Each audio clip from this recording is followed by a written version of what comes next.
Salve, amigos do canal Detetives Vascaínos, iniciando a semana para a gente falar de Vasco. O Vasco que está 3 rodadas sem saber o que é uma vitória e na quarta-feira tem um compromisso super difícil em Caxias do Sul contra o Juventude. Será que teremos mais mudanças e novidades na equipe para esse jogo?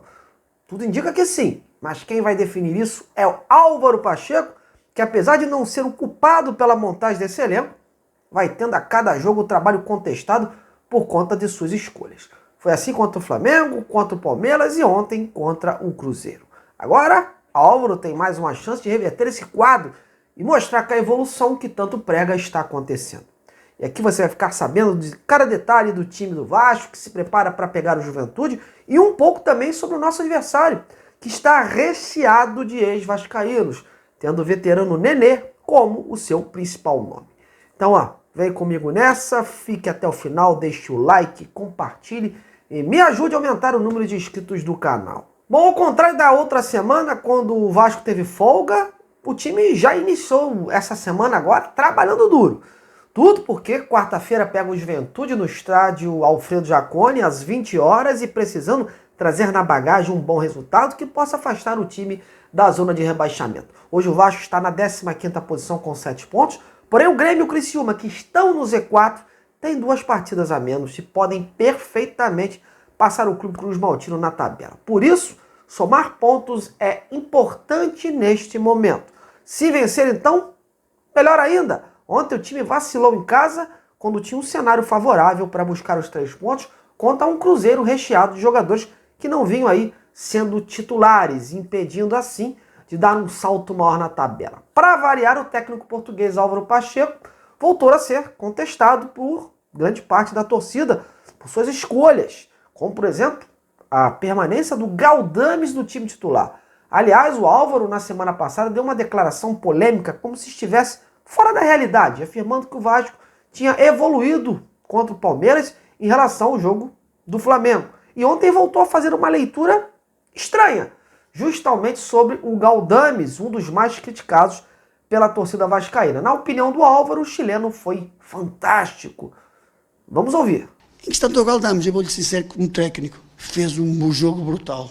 Acho que teve uma capacidade, um raio de ação, um jogo posicional muito grande. Vocês vejam a capacidade que ele teve, que é uma das missões que ele tinha, tanto ele como o Zé, de matar contra-ataques, de estar sempre o jogo posicionado com o duplo pivô, não só para ligar por dentro, como também no processo ofensivo, manter o jogo equilibrado.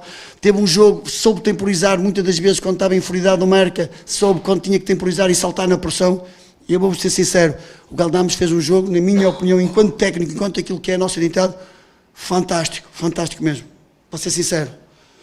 Mas eu entendo e respeito a opinião da torcida, que a torcida tem sempre razão, não é? Mas eu, enquanto técnico, aquilo que é a estratégia que era para o jogo, a função, as tarefas e os comportamentos que eles tinham que ter perante aquilo que era proposto para o jogo, porque sabíamos que o Cruzeiro, numa primeira fase, na primeira fase de construção, é muito forte no jogo interior e ele e o Zé fecharam espaço nos corredores interiores. Sabíamos que numa segunda fase o Cruzeiro é muito forte pelos corredores laterais e eles tiveram uma capacidade não só de pressionar, mas também de fechar os espaços interiores para fechar esses espaços interiores e para uma segunda bola. Portanto, ele e o Zé fizeram um jogo brutal, como o JP também, com uma característica mais à frente, a procurar os espaços mais à frente, melhorou na segunda parte do jogo posicional. Portanto, aquilo que é o desempenho dos meus jogadores, estou muito satisfeito com eles e principalmente com o Galdames. Olha, sinceramente eu queria saber se o Álvaro viu ou está vendo os mesmos jogos que a gente, porque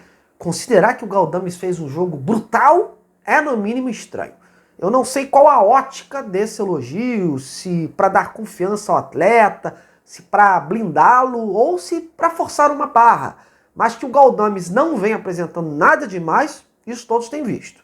E é por essas e outras que o português vem sofrendo aí críticas não só por conta da torcida, como também da mídia especializada, né? Ele teve tempo suficiente para conhecer o elenco, cerca de 20 dias, mas até o momento a equipe não engrenou, não deu liga. É bem verdade que apresentou uma leve melhora em termos de entrega e principalmente em termos defensivos, comparado aos últimos jogos. Eu disse leve melhora porque a gente precisa também analisar melhor quando pega um oponente com mais recursos ofensivos. Ontem não foi tão exigido assim na parte defensiva como ocorreu contra o Palmeiras e o Flamengo. Mas em termos de equilíbrio, de construção ofensiva, esse time ainda é nulo. Vive de lampejos, jogadas individuais ou contra-ataques. Então está devendo demais nesta parte ofensiva. Bom, sobre o time que pega o Juventude, a equipe já tem uma baixa considerável. Um senhor desfalque, diga-se de passagem, que é o atacante Verratti, que tomou o terceiro cartão amarelo contra o Cruzeiro e está fora desse duelo de quarta. E pode ficar sem mais dois jogadores. O meia Payet, que ainda está em fase de transição por conta da sua lesão na coxa direita, e o lateral esquerdo Lucas Piton, que vem apresentando aí um quadro de virose desde a semana passada e ainda sente um desconforto. Pelo jogo pegado que deve ser e pela logística da viagem, eu não estou levando muita fé que o Payet vá para o jogo.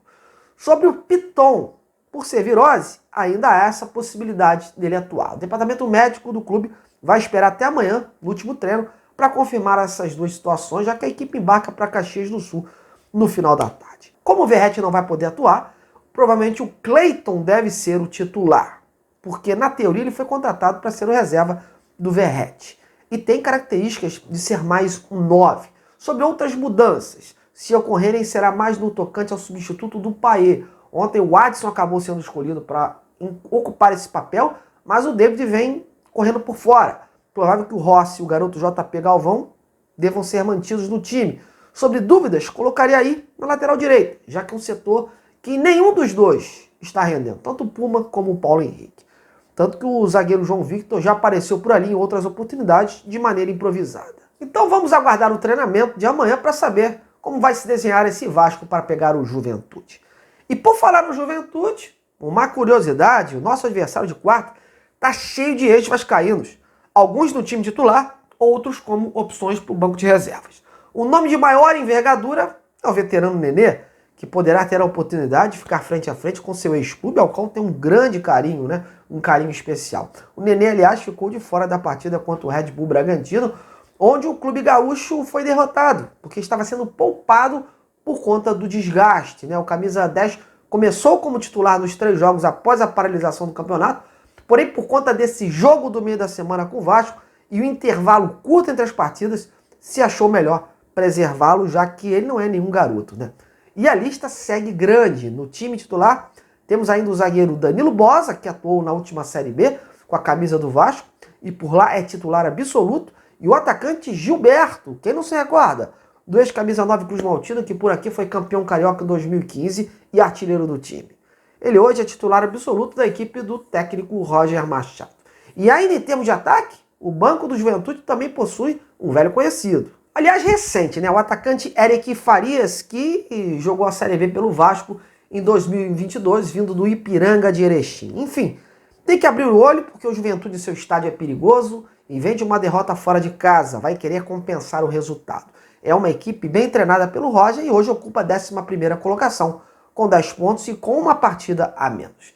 E apesar de terem jogado fora de casa, o Juventude fretou um voo para a equipe ter mais tempo de descanso ao elenco que pega o Vasco nesta quarta. Então vai ser parada dura. Bom, amigos, mas é isso. Por hoje é só, mas a semana promete outras novidades, como por exemplo a novela Felipe Coutinho, que segue em conversas com o Vasco, mas ainda sem aquele veredito final. O próprio Pedrinho usou as redes sociais do clube ontem, né, para admitir publicamente que a negociação continua, conversou com seus representantes, está esperando um ok deles, né? E fazendo aí um posicionamento ao torcedor vascaíno, né? Em meio a tantas notícias diferentes que vem tomando conta do noticiário do Vasco sobre esse possível reforço. Se vem o Souza, se vem o Alex Teixeira, ó, isso tudo vai ficar aí claro aí nesses próximos dias e aí a gente já vai ter um desdobramento sobre essa situação. Beleza? Temos que aguardar. Bom, eu vou ficando por aqui, mas amanhã eu estou de volta. Um grande abraço e até lá!